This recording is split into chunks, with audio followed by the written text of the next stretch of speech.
Online business आजकल बहुत ज़्यादा ग्रो कर रहे हैं और खास करके लॉकडाउन के बाद में बहुत सारे लोग जो हैं अपना ऑफलाइन का बिजनेस छोड़कर सभी लोग ऑनलाइन आ रहे हैं। अगर आप भी अगर ऑनलाइन में कुछ अपना काम करना चाहते हैं तो एक चीज़ बहुत इम्पोर्टेंट होता है जो कि वेबसाइट। आपका बिजनेस इसलिए भी वेबसाइट बहुत इम्पोर्टेंट है और ऑनलाइन में आप किसी भी तरह का बिजनेस करते हैं और बहुत सारे लोग जब अपना ऑनलाइन में बिजनेस में आते हैं और जब वेबसाइट बनाते हैं तो कन्फ्यूज भी रहते हैं क्योंकि इनिशियली बहुत सारे लोग अफोर्ड नहीं कर पाते हैं कि किसी प्रोग्रामर से किसी डेवलपर से बनवाएं और अपने से बनाने की कोशिश करते हैं। जब आप खुद से ट्राई करते हैं बनाने के लिए तो आपको बहुत सारी दिक्कतें आती है और बहुत सारी परेशानियाँ आती हैं कि कैसे कौन सा पेज रखें, कितना पेज रखें, पेजेस के अंदर में क्या क्या डालें और कौन सेक्शन में क्या क्या कॉपी राइटिंग करें।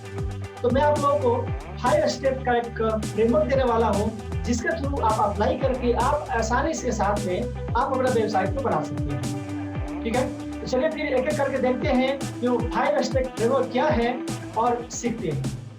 तो ये बात करते हैं वेबसाइट डेवलपमेंट का फ्रेमवर्क के बारे में जो 5 स्टेप का फ्रेमवर्क है, जिसमें पहला नंबर में आता है कि सबसे पहले आपको क्या करना होता है, डोमेन और होस्टिंग लेना पड़ता है। आप क्या करते हैं, डोमेन और होस्टिंग लेने के बाद में दोनों को आपस में कनेक्ट करते हैं। बहुत सारे लोग क्या करते हैं गलती, डोमेन ले लेते हैं और होस्टिंग भी ले लेते हैं और बाद में वेबसाइट बनाने की कोशिश करते हैं, जहाँ पे दिक्कतें होती हैं। लेकिन जब भी आप डोमेन और होस्टिंग लेते हैं, अगर दोनों डोमेन और होस्टिंग अगर एक ही कंपनी से लिया गया रहता है तब तो ज़्यादा दिक्कत नहीं होता है। लेकिन अगर आप डोमेन और होस्टिंग अलग अलग कंपनी से लेते हैं तब जाकर क्या करना होता है, डोमेन को होस्टिंग से आपको कनेक्ट करना पड़ता है। ठीक है, और इसके साथ साथ जो है मैं बात करता हूँ दूसरा स्टेप में कि आपको जो है आपको थीम इंस्टॉल करना पड़ता है। ठीक है, आपको जो है अपना थीम इंस्टॉल करते हैं तो वेबसाइट के लिए, और उसके बाद में क्या करते हैं कि आप उसमें पेजेस ऐड करते हैं। ठीक है, जितना भी पेजेस हो उसमें पेजेस ऐड करते हैं, तब जाकर के आप जो है उसको एडिट करते हैं। एडिट करने के बाद फाइनली जो है आप टेस्ट करते हैं। ये बेसिकली जो है 5 स्टेप है। चलिए मैं एक एक करके दिखाता हूँ आपको कि क्या करेंगे आप इसके अंदर में। तो जैसे आता है स्टेप नंबर 1 में डोमेन होस्टिंग कनेक्ट करना।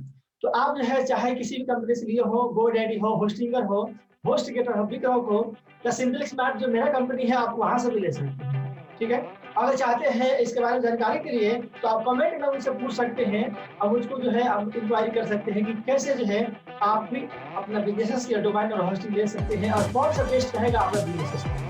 तो आपको अगर इंक्वायरी करना होगा तो नीचे डिस्क्रिप्शन में नंबर दिया होगा, उसको देख करके आप आराम से इंक्वायरी कर सकते हैं। सपोज जो है आपने जो है होस्टिंग लिया जो है गोडैडी से और जो है डोमेन लिया आपने होस्टिंगर से, यहाँ पे अगर क्या होगा कि आपको अलग अलग कंपनी से लेते हैं, दोनों को नेम सर्वर को कनेक्ट करना पड़ता है। तो इसमें के जो भी आपका होस्टिंग का जो नेम सर्वर है वो कॉपी करना है, उस नेम सर्वर में ले जाकर के डोमेन के नेम सर्वर में पेस्ट कर देना है। तभी जाकर के जब भी आप वेबसाइट बनाएंगे तो वहाँ पर आपको रिडायरेक्ट हो जाएगा और वहाँ से वेबसाइट दिखेगा। तब नंबर आता है आपको इंस्टॉल करने के लिए थीम। आपको देखिए बहुत सारा जो है आप अगर वर्डप्रेस से बनाते हैं, आपको वेबसाइट अपना अगर वर्डप्रेस से बनाते हैं तो उसमें बहुत सारा थीम दिया रहता है, बहुत सारा फ्री भी रहता है, बहुत सारा पेड भी रहता है। आपको देखना है कि आपके बिजनेस के लिए क्या सूटेबल है। तो वहाँ से आपका जो है बिजनेस के लिए जो कैटेगरी मैच करता है, सेम मैच कैटेगरी को आराम से इंस्टॉल कीजिए और तब जाके काम करेगा। अदरवाइज क्या होगा, इससे परेशानी बढ़ जाएगा अगर आप सेम कैटेगरी सेलेक्ट नहीं करेंगे। तो इसीलिए आप जितना वैरायटी का है वो आप एक्सप्लोर कीजिए। आप देखिए कि आपके बिजनेस के लिए कौन सा फॉर्मेट और कौन सा टेम्पलेट अच्छा है और थीम आपके लिए अच्छा है। और इसके साथ साथ अगर चाहते हैं तो बहुत सारे वेबसाइट बिल्डर भी हैं। ठीक है, चाहे पेज बिल्डर है उसको भी इस्तेमाल कर सकते हैं आपका वेबसाइट बनाने के लिए, जैसे कि क्लिकफन हो गया, लीड पेजेस हो गया, या बिल्डर और भी यूज कर सकते हैं अपना वेबसाइट का पेज बनाने का, अपना वेबसाइट बनाने के लिए। तो यहाँ पर हम लोग क्या करेंगे कि आपको इतना सारा यूज करने के लिए क्या करेंगे, आसानी है पेज बिल्डर बनाने से। ठीक है, अगर आप चाहते हैं तो आप कोडिंग के द्वारा ही बनवा सकते हैं, PHP कोडिंग के द्वारा भी आप वेबसाइट बना सकते हैं। लेकिन यहाँ पे मैं आपको बता रहा हूँ, आज बिजनेस में करियर में स्टार्टिंग कर रहे हैं, आपको पूरा एडवांस लेवल का वेबसाइट नहीं चाहिए, क्योंकि इनिशियली जो है आप सिंपल सा कंटेंट मैनेजमेंट जो सिस्टम होता है उसके थ्रू जो है आराम से कोई भी वेबसाइट बना सकते हैं, जिसमें वर्डप्रेस हो गया, कोई पेज बिल्डर हो गया या कोई अदर कंपनी भी होती है उनसे थ्रू बना सकते हैं आप।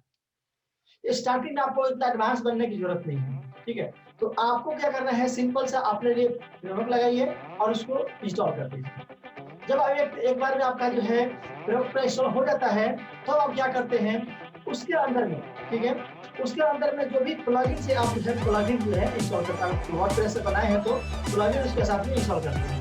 ताकि जो है आपका वेबसाइट जो है और अच्छा हो जाए और आपको फायदा मिले। तो इसके साथ में आप इससे नेक्स्ट क्या करते हैं स्टेप नंबर 3 में, तो स्टेप नंबर 3 हम लोग करते हैं ट्रेडेड पेजेस को ऐड करते हैं। आपने थीम जो बना लिया उसमें ऑलरेडी रेडीमेड पेजेस रहता है, लेकिन आपका रिक्वायरमेंट के लिए पेजेस क्या है, जैसे कि होम पेज हो गया, अबाउट अस पेज हो गया, सर्विसेज का पेज हो गया और ब्लॉगिंग का पेज हो गया, कॉन्टेक्ट अस का पेज हो गया। ये सभी 5 जो पेजेस है बहुत इंपॉर्टेंट होता है। और इसके अलावा आपके लिए अगर लगता है कि कुछ और पेजेस ऐड करना है तो वो भी आप ऐड कर सकते हैं। तो पहले आप पेजेस ऐड करेंगे तभी जाकर के काम आप अच्छे से कर पाएंगे। और इसके बाद में अगर आपका थीम के थ्रू जब थीम जो इंस्टॉल किए हैं और उसमें से अगर ज़्यादा जो है अलग दूसरा भी पेजेस ऐड हो चुका है उसको इनिशियली ही डिलीट कर दीजिए, अदरवाइज अननेसेसरी आपको प्रॉब्लम करेगा बाद में से।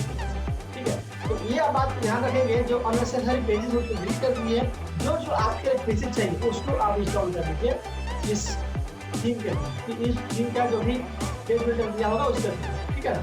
तो ये काम करना जरूरी है। ये हो गया स्टेप नंबर 3। अब स्टेप नंबर 3 के बाद का नंबर आता है आपको एडिट करने का। ठीक है, आप ये तीनों स्टेप पूरा करने के बाद में तब जाकर आप एडिट करें, उससे पहले आप एडिट नहीं करें, अदरवाइज आपको बहुत सारा कंफ्यूजन हो जाएगा और आपको वेबसाइट बनाने में बहुत टाइम लग सकता है। इसीलिए नंबर आता है स्टेप 4 में। तो आपको क्या करना है, एडिट करने के लिए आपको 3 सेक्शन में एडिट किया जाता है। आप देखते होंगे सबसे पहले आपका हेडर आता है, ठीक है, जहाँ मेनू रहता है, साइट टाइटल रहता है, लोगो रहता है। तो वो है सेक्शन जो है एडिट करने के लिए आपको कस्टमाइज पे क्लिक करना होता है अगर वर्डप्रेस बना रहे हैं तो वो जो है सेक्शन है अलग से एडिट किया जाता है। और उसके बाद में जो फुटर होता है नीचे में, तो उसको जो अलग से एडिट किया जाता है। तो आपको जब भी एडिट करना है तो हेडर और फुटर अलग अलग एडिट करेंगे, और जो है जो बॉडी पार्ट है, जो सेंटर पार्ट है, उसको आप अलग से एडिट करेंगे, तभी जाकर करेक्टली ये वर्क कर पाएगा, आप आसानी से एडिट कर पाएंगे। तो यहाँ पे आप हेडर में क्या क्या रहना चाहिए, ठीक है, कुछ इसेंशियल रहना चाहिए, बता दें हेडर में क्या रहना चाहिए, जो कि बहुत सारे लोग पूछते हैं कि हेडर में क्या रखें। तो हेडर में जो है आपको रखना है साइट के टाइटल पहले, ठीक है, सबसे पहले साइट के टाइटल रखना है आपको। साइट टाइटल के बाद में आपको रखना है टैगलाइन, ठीक है। आप यहाँ पे क्या कर सकते हैं, लोगो भी डाल सकते हैं, ठीक है, लोगो भी डाल सकते हैं। और उसके बाद सारे टाइटल डालेंगे, टैगलाइन डालेंगे, उसके बाद मेनू ऐड कर सकते हैं। वहाँ पे कोई सोशल मीडिया का लिंक डाल सकते हैं, अगर चाहेंगे आप जरूरत है तो आप सर्च बार पे डाल सकते हैं। और अब सबसे अच्छा ये भी रहेगा उसमें अगर आप जो है सपोर्ट का नंबर डाल दें, अगर किसी भी तरीके से आप सपोर्ट प्रोवाइड करते हैं, कॉल प्रोवाइड करते हैं, तो वो डालना बहुत जरूरी है, ठीक है। ये सारा चीज है जो कि हम लोग हेडर के ऊपर यूज करते हैं, और ये सारा चीज यूज करेंगे तो कंटेंट ऑटोमेटिक आपका फिल हो जाएगा, ठीक है। अदरवाइज ये बहुत सारे लोग कंफ्यूजन रहते हैं कि क्या डालें उसका मतलब, अदरवाइज ये समझ में नहीं आए क्या डालें, तब हमेशा कंफ्यूजन रहेंगे और आपको सही से रास्ता नहीं मिल पाएगा। तब बात करते हैं चलिए बॉडी सेक्शन है। बॉडी में क्या करना पड़ता है, देखिए आपको जो है जो भी सेक्शन वाइज है उसको काम करना है, ठीक है। तो हर एक चीज का एक अलग सेक्शन होना चाहिए, जैसे कि आपका बैनर है उसमें अलग सेक्शन होना चाहिए, आपका यूएसपी है उसका अलग सेक्शन होना चाहिए, फिर हाईलाइट है उसका अलग सेक्शन होना चाहिए। इस तरीके से आप अलग अलग सेक्शन पर काम करना है। आप हर एक वेबसाइट में सेक्शन का एक दिया रहता है जहाँ पे आप यूज करते हैं, और इवरी सेक्शन में, ठीक है, आपको एक हुक रहना चाहिए, एक टाइटल होना चाहिए, एक हेडलाइन होना चाहिए। हेडलाइन के बाद में कुछ स्मॉल डिस्क्रिप्शन होना चाहिए, तब जाकर कुछ एक कॉल टू एक्शन का बटन होना चाहिए। तो आपको जो है ये 3 चीज हर एक सेक्शन में ऐड करना है किसी भी तरीके से। आप किसी वेबसाइट में जाएंगे तो आप देख सकते हैं ये सारी इंक्लूड किया रहता है, ठीक है, तभी जाकर के आपका कंटेंट फिल हो पाएगा। जैसे कि आप बताना चाहते हैं कि हम लोग का जो भी सर्विसेज है सबसे बेस्ट है, इसके लिए आप क्या पहले हेडलाइन डालेंगे, we have the best services in our industry. उसके बाद डिस्क्रिप्शन डाल सकते हैं इस तरीके से कि if you want to become a good digital marketer, then you must choose us because we are providing the best result and we are providing the good services and support for your kinds of business. If you want to know more, click below. Like that आप क्या कर सकते हैं कि आपका business में include कर सकते हैं। ये तो मैंने सैंपल बताया, आप इसी तरीके से कुछ भी मतलब कि ऐड कर सकते हैं। जो आपका जो भी आप सेक्शन यूज किया है, सेक्शन के हिसाब से हर एक का सेक्शन अलग स्टोरी, अलग हेडलाइन, अलग स्टोरी और कंक्लूजन होना चाहिए, ठीक है, ये इंपॉर्टेंट है। उसके बाद में आप जो है यूनिक सेलिंग प्रोपोजिशन जो है डाल सकते हैं। आप यूनिक सेलिंग पॉइंट क्या है, आपका हाईलाइट्स क्या है वो डालेंगे, आप फीचर्स क्या है, ठीक है, आपका जो है इसके साथ स्टोरी क्या है ये डालेंगे आप, ठीक है। तो आपको बेनिफिट्स क्या है ये भी डाल सकते हैं इसके साथ, ठीक ठीक है। इसके साथ साथ आप बेनिफिट जो भी है बता सकते हैं, डाल सकते हैं इसके अंदर में। ये सारे से अलग-अलग सेक्शन की तरह आपका जो है वेबसाइट शुरू हो जाएगी। तो इसके साथ में आप यूज़ करते हैं, चलिए बात करते हैं फुटर के लिए। तो आप फुटर में क्या यूज़ करते हैं कि फुटर में भी आप क्या करते हैं, मेन्यू ऐड कर देते हैं। फुटर में क्या है, साइट का जो कॉपीराइट का सिंबल आता है वो डाल सकते हैं आप। और उसके साथ-साथ जो है आपको लीगल पेजेस भी ऐड कर सकते हैं, जैसे कि disclaimer, refund policy, terms and condition, आप ये सभी चीज़ें डाल सकते हैं। अब इसके साथ-साथ जो है आप इस पे जो है सोशल मीडिया का भी लिंक डाल सकते हैं बटन में, जहाँ पे लोग जो है वहाँ से क्लिक करके आपको सोशल मीडिया पर फॉलो कर सकते हैं। और इसके अलावा जो है कुछ आपको इम्पोर्टेंट लिंक्स है जो सर्च के अंदर में, उस लिंक को भी आप क्या कर सकते हैं, इसके थ्रू इस बटन में आराम से इंक्लूड कर सकते हैं, ताकि कोई भी इंसान वहाँ से क्लिक करके डायरेक्टली आपको ये पर्टिकुलर सेक्शन में डाल जाए। तो आप इस तरीके से क्या करेंगे, आपका वेबसाइट का अलग-अलग ऐड करके एडिट कर सकते हैं आप आराम से, ठीक है। जब सारा चीज़ आपको ऐड हो जाए तो ऐसे ही पब्लिश आपको नहीं करना है, पब्लिश तो होता रहेगा लेकिन ऐसे ही लाइव आपको नहीं करना है। तो आपको क्या करना पड़ेगा, पहले इंडिविजुअल पेजेस को टेस्ट करना है, सारा फंक्शन को टेस्ट करना है, काम कर रहा है कि नहीं कर रहा है, कोई प्लगइन डाले वो चेक करना है, कोई बटन डाले हैं वो चेक करना है, कोई कॉन्टैक्ट का डिटेल्स है वो चेक करना है, फॉर्म अगर डाले हैं तो फॉर्म डाल के देखना है फॉर्म काम कर रहा है कि नहीं कर रहा है, ठीक है। तो सारा जो है मेनूज काम कर रहे हैं कि नहीं कर रहे, सभी चीज़ एक-एक करके आप जो है टेस्ट करेंगे इंडिविजुअली। सारे मेल टेस्ट करने के बाद में तब तो जाकर पूरा वेबसाइट का फंक्शनैलिटी चेंज करेंगे, अगर कोई फनल है तो फनल भी उसका टेस्ट करेंगे कि बराबर से काम कर रहा है कि नहीं कर रहा है, ठीक है।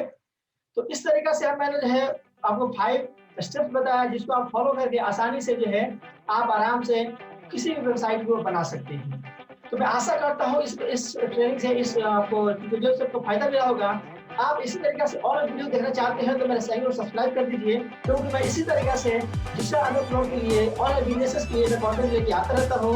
और मुझसे कुछ पूछना चाहते हैं मुझे कमेंट कीजिए, ठीक है। अगर इसके अलावा भी इसके रिलेटेड या इसके अलावा कुछ भी डाउट से कुछ पूछना चाहते हैं तो कमेंट कीजिए, हो सकता है कि उसी टॉपिक में आगे चलकर आपके लिए वीडियो बना दूँ या वहाँ कमेंट में भी आपके आंसर करूँ। अगर आपको ये वीडियो पसंद किया है, आपको अच्छा लगा तो लाइक कीजिए। इसी तरीके से फिर मिलते हैं अगले वीडियो में।